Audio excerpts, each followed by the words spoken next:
Hey yo, what's up mga kapatid? Magbibigay na naman tayo ng reaction sa bagong-bagong video at pahayag mga tol ni Senator Robin Padilla na malamang ay hindi natin alam kung ano magiging reaction ng mga mamamayan dahil nitong nakaraan lamang di ba naging usap-usapan at talagang pinag-usapan si Senator Robin Padilla dahil dun sa kanya mga pagtatanong sa ating PCG mga tol.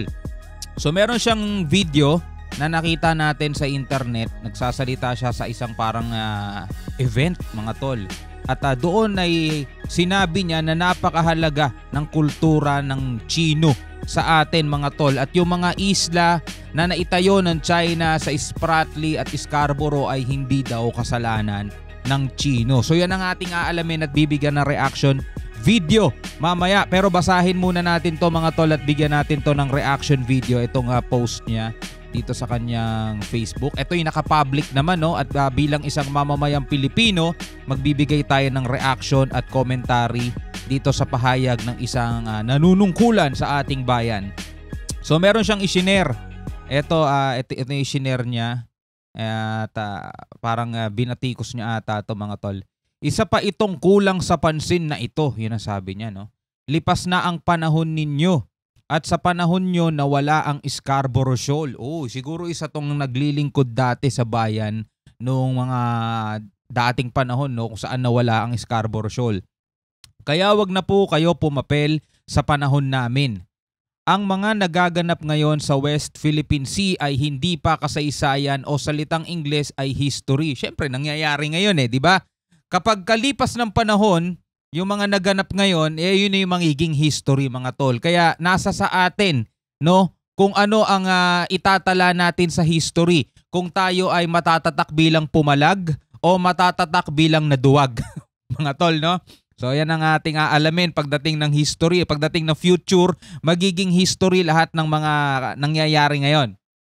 Sapagkat ito ay nagaganap pa sa kasalukuyan. Hindi mo pa ito pwedeng sabihin na nakalipas o past dahil ito ay ngayon, ibig sabihin ng present. Pinaliwanag pa talaga ni Senator Robin. Yung mga nagaganap ngayon ay present at hindi mo pa pwedeng sabihin history. Okay? So wag din sana natin iligaw ang taong bayan sa sovereignty at sovereign rights. Okay? Lalo ang aminin na hindi natin kayang depensahan ang sarili natin. Dito medyo may parang contradiction siya mga tol no dito sa sinasabi rito. Mamaya ipapaliwanag ko kung bakit parang may contradiction siya mga tol. Batay lang din naman mga tol sa naririnig natin sa ibang mga pahayag niya. Okay? So wag din natin sabihin lalong ang aminin na hindi natin kayang depensahan ng sarili natin. Sa madaling salita mga tol, sinasabi rito ni Senator na kaya natin alone. Hindi natin kailangan ang tulong ng ibang bansa kasi kaya natin alone, kaya nating depensahan ang sariling atin mga tol. Yun ang tandaan natin. Yun ang sinasabi ni Senator dito.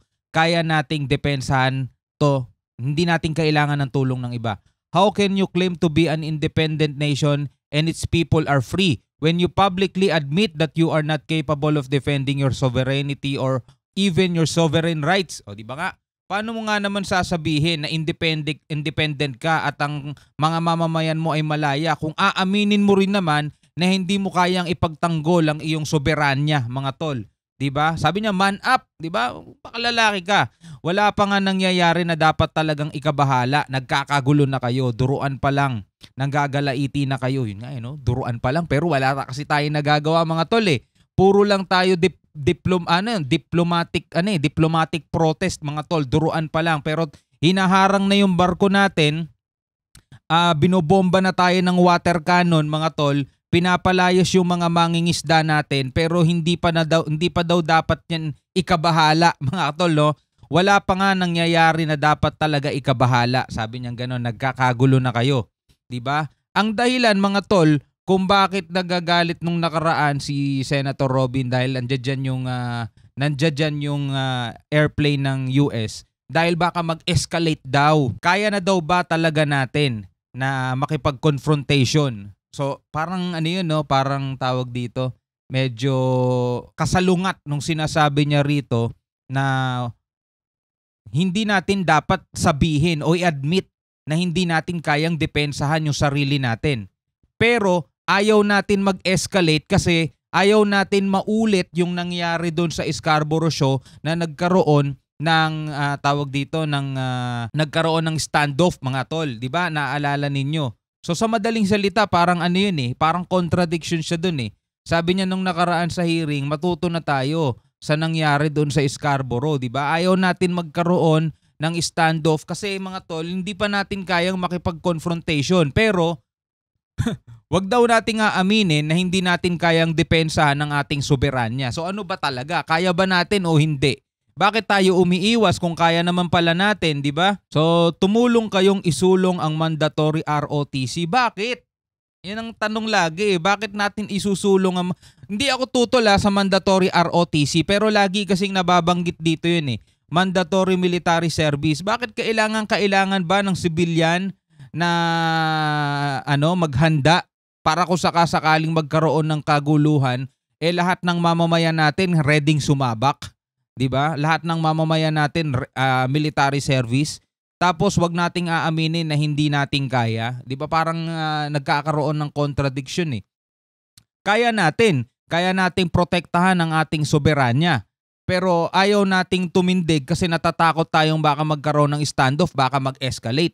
Diba? Kaya nating depensahan ang ating soberanya, pero kailangan natin ng mandatory ROTC, mandatory military service, at kung hindi pa kayo reservist, pumasok na kayo. Sabi niyang ganun dito, mga tol. Bakit? No? Bakit kailangan pumasok ng mga mamamayan at mag-mandatory maging reservist kung kaya naman pala natin, mga tol? Diba? Yun ang isang malaking katanungan. Bato kayo ng bato ng kahoy para umapoy.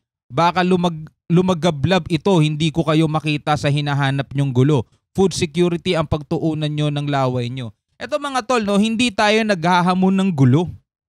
Wala namang Pilipino ang gustong maipaggere. Ang gusto ng Pilipino, makita ang Pilipinas na tumitindig laban sa mga mananakop. Diba? Yun ang gusto nating makita.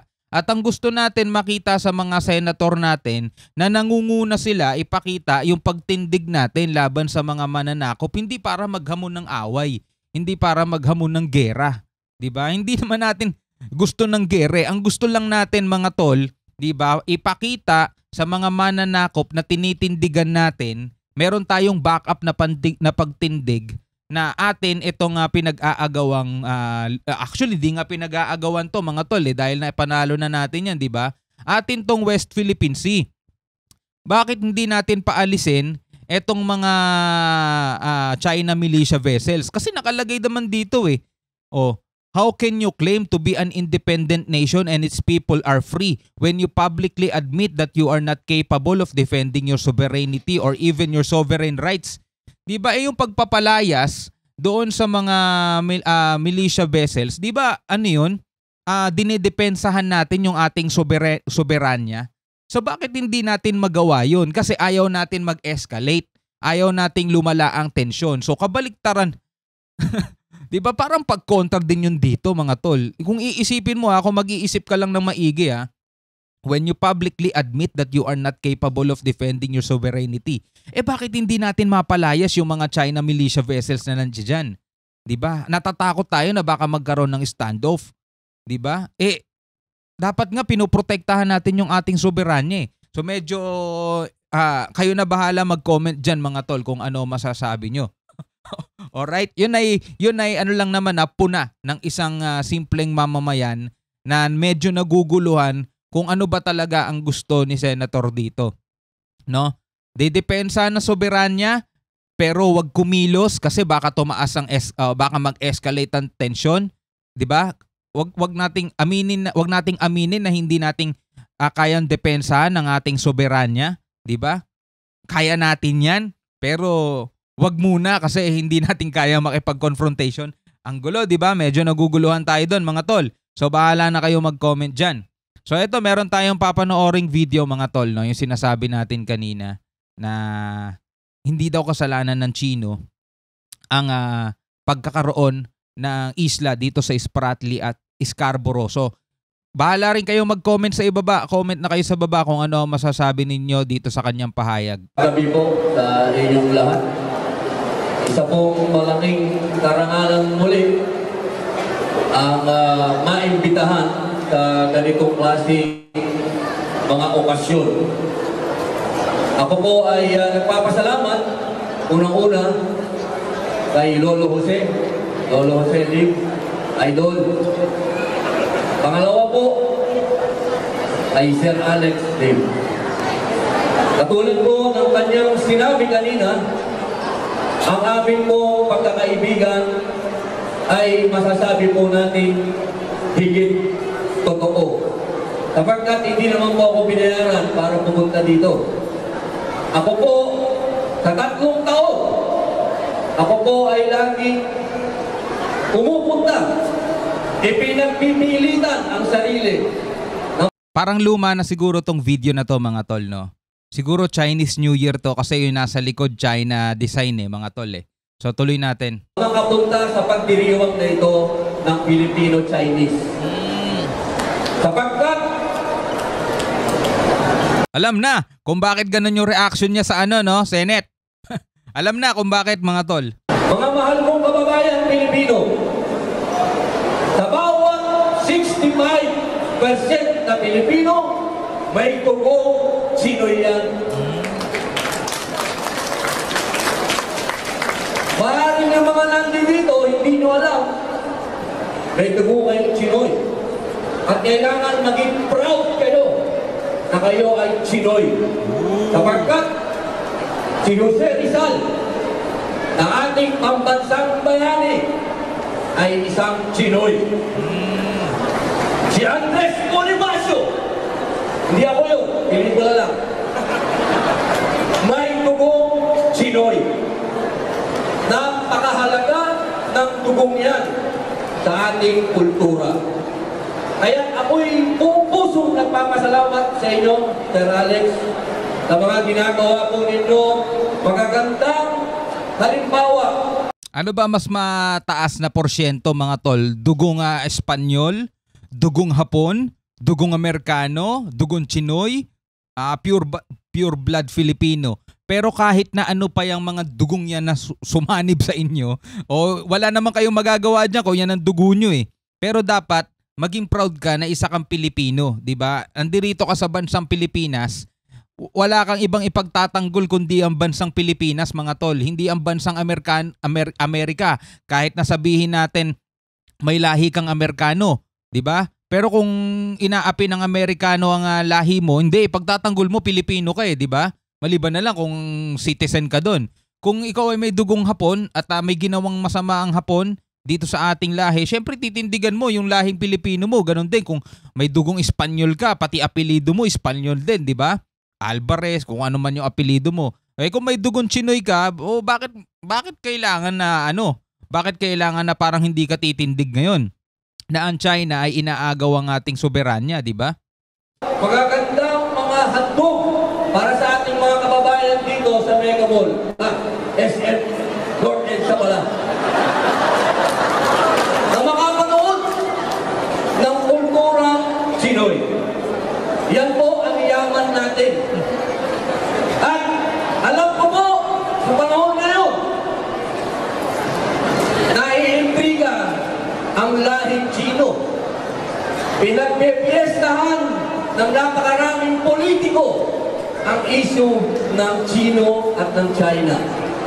Siguro bago lang din to, no? Bago lang din to. Sa maliit mong pagpapaliwanag, mga mahal kong kababayan, yung mga ginagawa mong mga island, doon sa Spratly, sa Scarborough, hindi po yan kasalanan ng mga Chino. Nako! Alam niyo ba kung sino may kasalanan yan? Yung mga politiko po natin nagbenta ng lupa para dalhin doon. Kasuhan mo! Kung meron siyang itinuturo na mga politikong nagbenta ng lupa para dalhin doon, pangalanan niya kung sino yung mga yun. Diba? Mahirap kasi magturo Hindi kasalanan ng China yan. Yung mga hindi kasalanan ng China yan. Yung pagtatayo nila ng isla dyan sa Spratly, Scarborough. Kasalanan niya ng mga politiko nagbenta ng lupa doon. Ba't di niya ituro kung sino? Diba? Sila po ang mga may kasalanan yan. Kaya kung Kasi labag sa batas yun kung ikaw ay isang politiko tapos binentahan mo yung ibang bansa ng lupa na pag-aari ng Pilipinas, dapat ituro niya kung sino yung mga yon, di ba? Mahirap yung sasabihin mo, wala kayong kasalanan kasi kasalanan to ng mga politiko. Yan tanong, wala ka naman mapangalan ng politiko. Hindi, may pinagtatanggol ka lang na may pinagtatanggol ka lang na bansa pero wala ka namang nakakasuhan, 'di ba? Kayang-kaya ni senator ngayon 'yan, senator siya eh. 'Di ba? Kung meron siyang ebidensya na may mga politikong nagbenta ng lupa sa China, kasuhan niya 'yon, 'di ba? Ano 'yon? Pagtataksil sa bayan, mga tol. meron pong dapat sisihin, hindi po ang mga Chino. Yung mga kapwa po nating Pilipino gahaman sa puwera. Ayan ho. Kaya mga mahal kong kababayan, ang akin pong huling paalala sa inyong lahat. Tayo pong lahat ay Pilipino. Tayo pong lahat ay dapat magkaisa. Tayo pong lahat ay dapat sumuporta sa kultura ng isa't isa.